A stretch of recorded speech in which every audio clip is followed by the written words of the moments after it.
Hey guys, Stealth here, welcome to Forgotten but Unbroken. In this game, you are in command of a resistance faction. It is a tactical turn-based strategy game, and it's inspired by stories of forgotten and unsung heroes, hence part of the title. This doesn't mean that their war was any less exciting than that of, let's say, the landings at Normandy. You are in control, at least in this first mission, of a couple of your operatives. Just 3 of them. There are a lot of Axis troops closing in. Now, there are a lot of Axis troops closing in, so you might want to try and stand your ground, keep and fight, but your chances of survival are exceedingly low. As such, it is much better to try and fall back. In this first mission, the game is going to explain to you how to move your troops, how to look for cover, what sort of action points you have, things like that. Mostly the basics.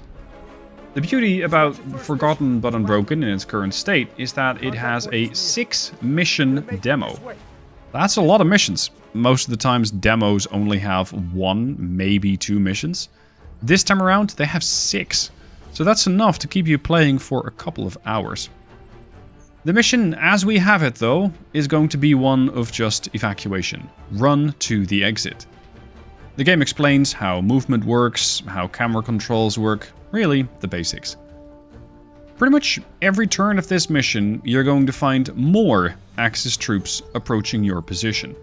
And this is bad because as the Will and Panic here explains, the more your troops get shot at, the more they're going to panic. If their panic meter fills up entirely, they are panicked and they will no longer listen to your control. Now, one of the type of soldiers that we are facing is the General Wehrmacht soldier.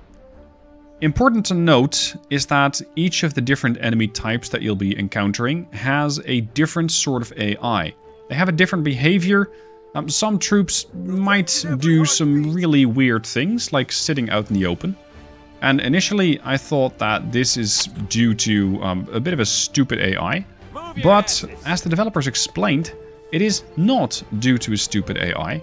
It is much more so due to that level of the AI, so let's say a basic, maybe mostly untrained soldier, doing stupid things. The same way applies to their level of suppression resistance. You're going to find that, for example, the standard Wehrmacht soldiers, they might panic if you shoot at them a lot. Much more hardened troopers, such as the elite SS troopers, they are not that likely to panic. They might have been in war before, they're veterans, and they really know what to do. As you can see happening in the background here, we have quite a few of these Wehrmacht soldiers coming in, and the game is suggesting using a grenade. Now, I considered using a grenade, or just shooting the enemy, but keep in mind, these are weapons from World War II. I found that they generally don't do a whole lot of damage, even if you're at point-blank range to an enemy. This means that while I might have grenades, I might have some decent guns, my chances of outliving and outshooting all of these Wehrmacht soldiers are not great. Here you can find a Linke Guard, and you can see the training, weapons and equipment are poor. These guys, not as big of a threat as the Wehrmacht. I said the Wehrmacht are, let's say, level 1. Or let's say the base level. The Linke Guards are definitely worse. Everything else is most likely going to be above the Wehrmacht and should be treated with the respect that they deserve. Now at this point, one of these Wehrmacht soldiers has been shooting up at Max. And Max has not just taken fire from this guy, but from quite a few others as well. Now panicked. I can't control him. He's just gonna have to wait until he drops his panic, and then I can control him again. Thankfully, at least he didn't run out into the open. He should be fine, at least for now. After a bit of running away and not standing my ground, I was thankfully able to disengage with my soldiers. This has led me to the base camp, and that leads you to the base building mechanics. Now this is the base where your soldiers sit, where they relax, where you have your soldiers heal up. There are quite a few interesting points to the base building, and one interesting thing is that they are introducing morale. The way that, for example, XCOM does it, if you have your troops in combat, they will take morale damage and they might take more time to rest. In Forgotten but Unbroken, your units can take morale damage at base. They would very much appreciate sleeping in a heated tent, for example, or a well-insulated tent. If you do not provide that, they're going to get quite annoyed and their morale is going to drop. As that happens, well, they might not fight nearly as much as you'd like. The HQ tent over here is where you manage everything. The map is going to show you what missions you have available.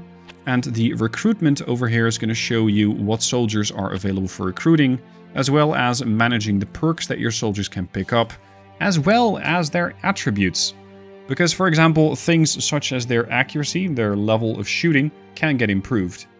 Every time they level up, they will get an attribute point, which you can spend as you see fit.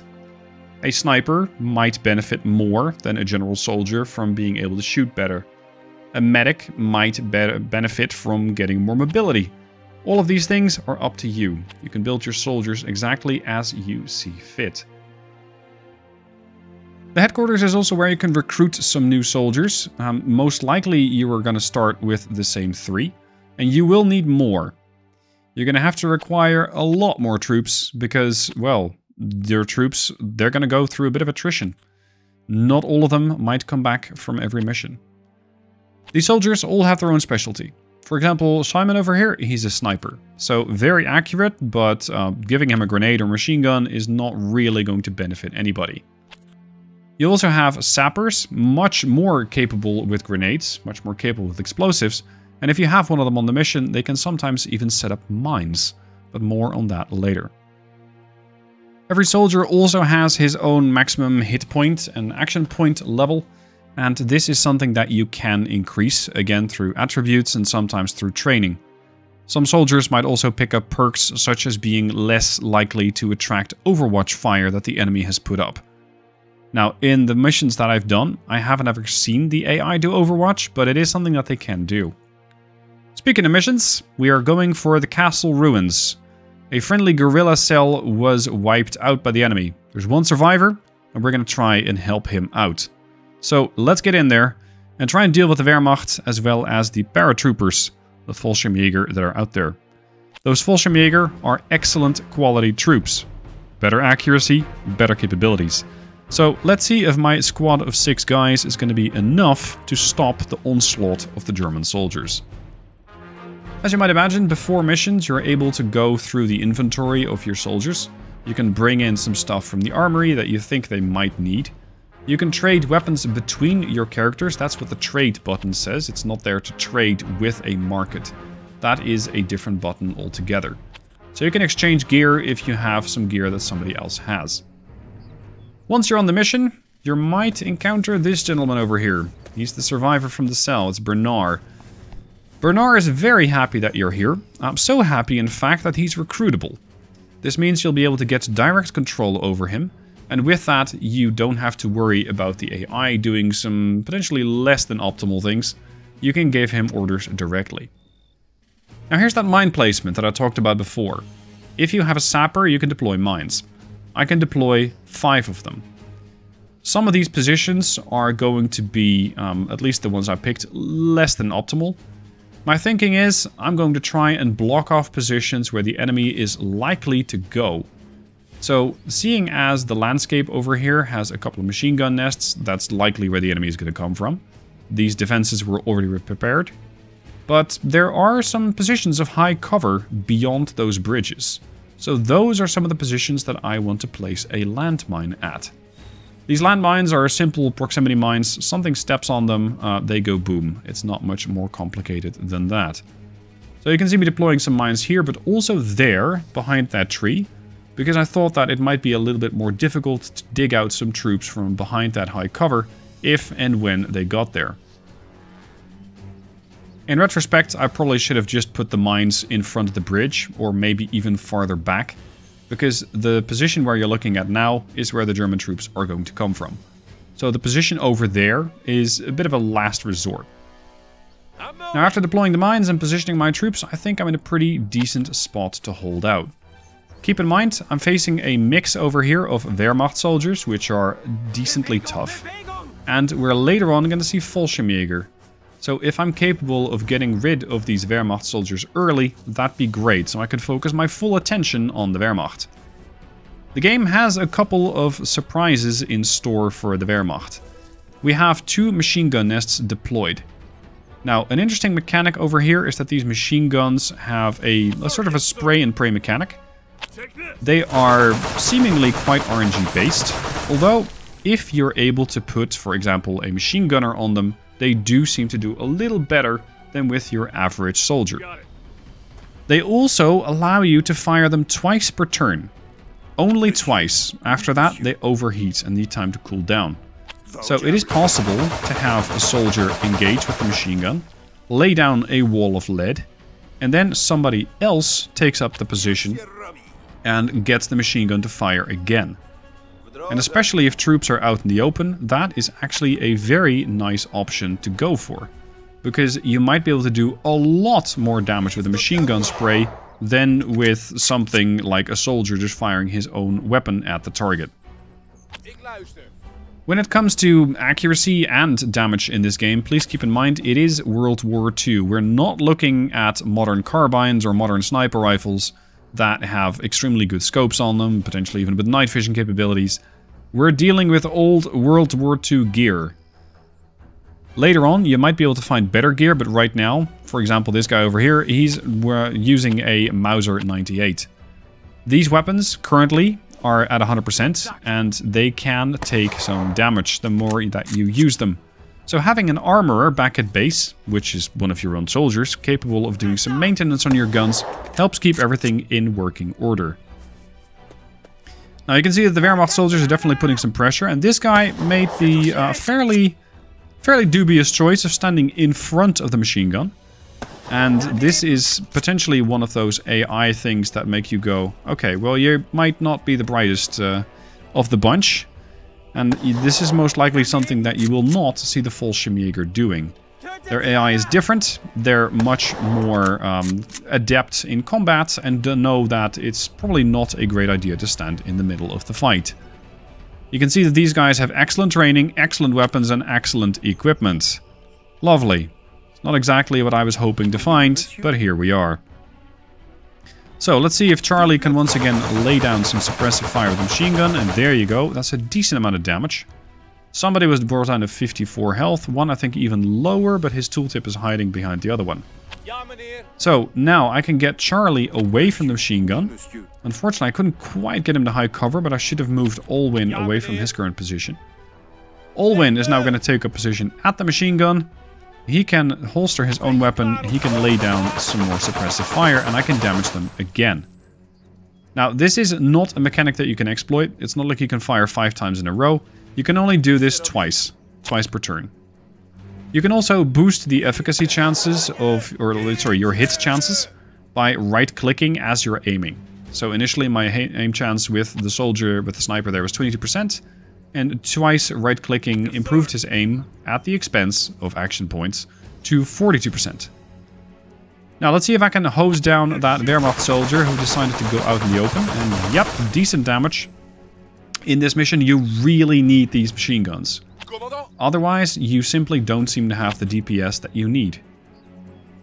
Now let's see if I can get some more damage in on this guy, and keep in mind it's a pretty shitty weapon that I'm using, which is why I'm not instantly eliminating the guy. You're not playing XCOM in this game. You're not using plasma weapons, laser weapons, or even ballistic, let's say modern ballistic weapons. Your weapons and their damage output is sometimes a bit shit. Nevertheless, these are the tools of the trade that we've been provided, so these are the tools that we're going to have to use to take out all of these Wehrmacht soldiers and their paratrooper friends. 36% chance to hit, flanking fire, I did 31 damage. Yeah, this guy has 100 hit points for starters. We're probably going to have to hit him quite a few more times. When it comes to using low cover in this game, I'm a bit concerned about using it. And considering that hunkering down also takes a fair bit of AP, you can't instantly do that. So you're going to have to plan your moves very, very, very carefully. Something else, if you're coming from XCOM. In XCOM, if you just hit the number 1 on your keyboard, it's going to pick action 1, which is usually shooting. If you click Action 1 in this game, you're going to find that your soldiers skip their turn. Not ideal. Keep in mind that the buttons in this game will work different. I did, at my own peril, press 1 a couple times and wondered, oops. Yeah, I probably shouldn't have done that. Anyway, here's one of the Fallschirmjäger, and here's another one. You can see that they take up high cover. They're not nearly as lacking intelligence as these Wehrmacht soldiers.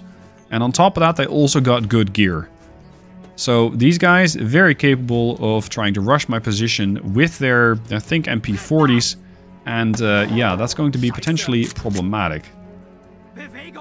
Thankfully, I still have the machine guns. And I can still alternate my troops between them. So that, for now, is my best bet. That and the sniper. Now a little later, it's time to throw a grenade because I got these 3 guys together.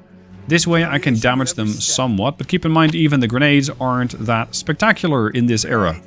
Which means that yes, you will damage the enemy. And unfortunately, since they are Fallschirmjägers, they don't exactly panic because they've been grenaded. So you're just gonna have to hit them again and again and again and again. Now, time then for Karl to once again go on the offensive, and there we go. That's another decent bit of damage. Speaking of the machine guns, you might want to exercise some caution with the machine gun, because your own troops can get hit by the machine gunner. Your machine gunner just sprays and sprays and does not seem to have a whole lot of regard for whether those troops are hostile or friendly. So be very careful if you're moving your troops into a position directly in the firing arc of your own machine gun, which is pretty sizable, because it might be the last thing that your soldiers see. Throughout this mission, I was really quite pleased with the level of firepower that my sniper was putting up. Perfectly using the height that you have over there, and considering that that building's there, it's almost like the game's telling you, put your sniper up there, because it's useful. A little while later, one side has been dealt with, and I can focus on the other side. So once again, Karel over here goes back to the machine gun, lays down some suppressive fire, and unfortunately ends up hitting nothing. Unfortunate. Over here, Martin was really badly injured and couldn't actually shoot. And a little later, Karel gets another perfect opportunity with 2 soldiers in the middle of the bridge, and one of my own. I put Olwen over there, not knowing that your machine guns can hit each other, but, well, they could. This Wehrmacht soldier sits in the middle of the bridge with 2 hit points, and I decide that enough is enough. He's gonna go down. And that Fallschirmjäger took 80 damage from that grenade, and should now be pretty easy pickings. Maybe I can take him out, and yep, there we go. There's the critical shot. Unfortunately for me, this was not a perfect mission. I did lose a soldier, but thankfully I gained a new recruit, Bernard. He's level 6, he's going to be a nice addition to the squad. So Bernard, welcome aboard, let's get back to base. After a little bit of recuperating at base, we have another mission coming up, Artillery Point. There are 2 Flak 88s that need to get destroyed. With one of your dynamite sticks, or rather 2 of your dynamite sticks, you can take these things out. Although it is also possible, supposedly, to find dynamite in the mission if you've already used your dynamite. This mission, Artillery Point, is different relative to the previous one in that you have a hidden start. All of your soldiers have their own concealment, which means that if one of them gets detected, none of the others immediately break concealment. This is, for example, different from XCOM again, and it is very nice not to have your whole squad immediately detected once you make a misstep or engage a target with one of your soldiers. So, let's see if I can find one of the enemies before I rush in, and yep, there's one of the Hlinka guards. Not a very terrible concern, and I might be able to sneak up on this guy. Now I have knives, I have throwing knives, I have options. What I'd really like is to get into this building, and I was curious how well that was gonna go. How aware are these guards? So I sent Charlie into the building, thinking he was gonna open the window. Well, he did. It just made a bit more noise, and thankfully not so much noise that the guard actually detected it. So this allows me to get into the building. That's a lot of high cover, and I'm almost in the middle of a couple more of the guards in the base. This building also has a second floor to it, and that is very valuable. Not only for my sniper to get a better vantage point, but also because it is hiding, spoiler, some important information on the enemy that you can pick up. Now, time to bring more of my troops into the building. This guard is completely unaware of the fact that there are quite a few of my soldiers sneaking in. I decided to put 5 of them in here. One of them is going to keep an eye on the other guards on the other side of the building. And with that, I hope that I can make a bit of a push here and defend the other side. So this guy with the machine gun, it's a Bren, he's going to have to try and hold down this side. Unfortunately, I wasn't quite aware of the action points cost of a Bren. Those things are expensive to fire. So always when you're using weapons, try and hover over them and figure out if it's expensive to use those or not. Some weapons are cheap to use, but might not give you a whole lot of damage. Some are very expensive to use, and generally will also give you more damage. Now, unfortunately, Simon, the sniper, has been detected by a Wehrmacht soldier over here. This Wehrmacht guy was patrolling, and you can see that the Linke guards on the left flank of the map are instantly responding to the gunfire. They now know where Simon is, up on the first floor there, or second floor, depending on where you're from, but they are completely unaware of the rest of the squad, and they don't know that they're running into a bit of a death trap.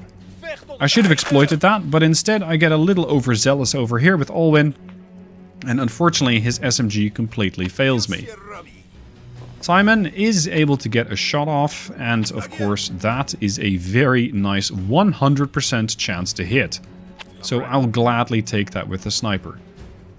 As for other options, well, it's a bit expensive to try and get my troops into range. And I mean expensive in the sense that you have to really keep in mind what sort of action points something is going to cost.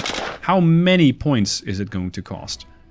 And can you kill that one target in one go? Again, this is where my XCOM mentality, if you will, got me into trouble. Because I'm very used to being able to take somebody out in one turn. Potentially a whole squad. Just take out one pod in one turn, move on to the next pod. That's my standard MO. Forgotten but Unbroken doesn't work the same way. It doesn't, at least not yet with the equipment that I have the same crowd control options, nor the same damage output for my troops. So this means that, for example, with this, I can only fire once. I can't even move anymore. But I did draw one of the Linke guards back in order to start dealing with my machine gunner, relieving some of the pressure on the rest of the soldiers that I have in my building, and allowing me to take out the Linke guard and the Wehrmacht soldier. Also, take note of the Mauser K98 that I have. It is not in perfect running condition, it's on 98%. And this means that it has taken, let's say, some attrition throughout being used, and does need to get repaired once we get back to base. Throughout the mission, I found Simon with a sniper rifle to be once again exemplary, and just a very, very reliable soldier overall. I'm trying to respect this Wehrmacht soldier as much as possible in the sense that he has a lot of damage he can put out. He's not likely to panic, as opposed to these Linke guards. What I should have done here is focus on one of the guards, as opposed to just trying to nail as much damage. Because I am not going to win the fight against 2 of them at the same time. But if I'm able to at least, let's say, panic one of them, that would help. I'm also sending Karl over here to try and help out, because definitely not going to be enough just to send one machine gunner there. Let's move up with Martin. Maybe I can get some more damage on the soldier over here and potentially take him out. But alas, an 80% chance to hit failed me, and now I'm unable to get the Wehrmacht soldier down, or at least this turn. Let's try again with Charlie. He has an M1A1 Thompson, so a different weapon. Unfortunately, no joy there. Now again, over here highlighting how little damage your weapons sometimes do. It is going to require a different approach. You just have to adapt to the level of damage that these guys do, or rather, not do. Your grenades are, in this game, far more important than I was initially expecting. Now over here, even when getting hit by a Bren Mark II at point blank range, this Linke guard just refuses to die. Very unfortunate, so I have to move Karel into range from where he might be useful. But really, a stack of tires is not necessarily great cover. The building inside here does not give me enough AP to both move and shoot. So I'm kind of stuck here. not really being able to do a whole lot of damage. This is when having a secondary weapon, maybe a pistol, would have helped. Because by doing that, you're also able to get at least a bit more suppression damage onto the target. A little later, I have this Linker guard and the Wehrmacht soldier almost standing on top of each other. Sadly, I am very shy on grenades. I don't have any. So we're just gonna have to do this the hard way. The Sten Mark II is gonna have to push in, carried by Sapper Alwin Groot, and he's gonna have to try and eliminate one of these guys. 53% chance to hit, and I miss. I don't like the Sten very much. We're gonna have to find a better weapon. Even flanking, Charlie with his Thompson is not able to land the finishing kill. And now I got, well, 2 guys on very low hit points, enemy-wise. This, once again, goes to show that you really need to pick your targets and focus on eliminating one entirely. Focus on dealing either a whole lot of damage to one or suppressing one. And look at that, that guy went down to 2 hit points. It was getting a bit frustrating at this point. 100% chance to hit, there we go, that's one of them down. That's the guard. Arguably, I should have probably gone for the Wehrmacht soldier because he is more capable of dealing damage and less likely to panic. Finally, though, I do get it done. Charlie's able to push in. The Wehrmacht soldier didn't actually do anything, and I get a 100% chance to hit. That levels up Charlie because of the damage output that he did, and now I'm able to continue on with the mission. So, clearing out a bit more, and now I'm finally able to get the Flak 88s properly dynamited up and get my troops out of range of the explosion. I'm not sure how big of an explosive range these things have, so it's probably better not to find out the hard way with body parts flying around. I want to try and get my guys away, and then I can detonate the charges and get rid of the Flak 88s. Mission complete. This time without casualties, but at least I did get some wounded. Now, once you're back at base, you can see that because I took a couple of those Flak 88s off the board, my reputation with the Soviets went to 29%. This is important, because the more that you build your reputation with London, Washington or Moscow, you're more likely to get war supplies from them, or at least they're more likely to oblige. You are going to have to get a radio man, and this is just one of your own soldiers. Make sure that you don't double task them so that they're not the armorer and the radio man, because you might then find that you do have a radio man, but you're not getting your weapons fixed anymore. Unfortunately, Moscow said, well, you taking down the Flak 88s was cool, but not enough to convince us to actually give you any war supplies. So far, I've just shown you 2 of the missions. There are 4 more for you to discover, and that's just the demo. The demo is available for free on their Steam page, linked down below in the description. I really like what I'm seeing with Forgotten but Unbroken. It is going to take a little bit of adjusting to, especially coming from XCOM, but I see potential. I see a lot of potential with this game. It is different, it has some different mechanics, it has some different weapon stats that you might get used to, and it has a story. The story that you will see on the newspapers in this game is part based on reality and part based on your own performance in missions. I think that's a cool mechanic.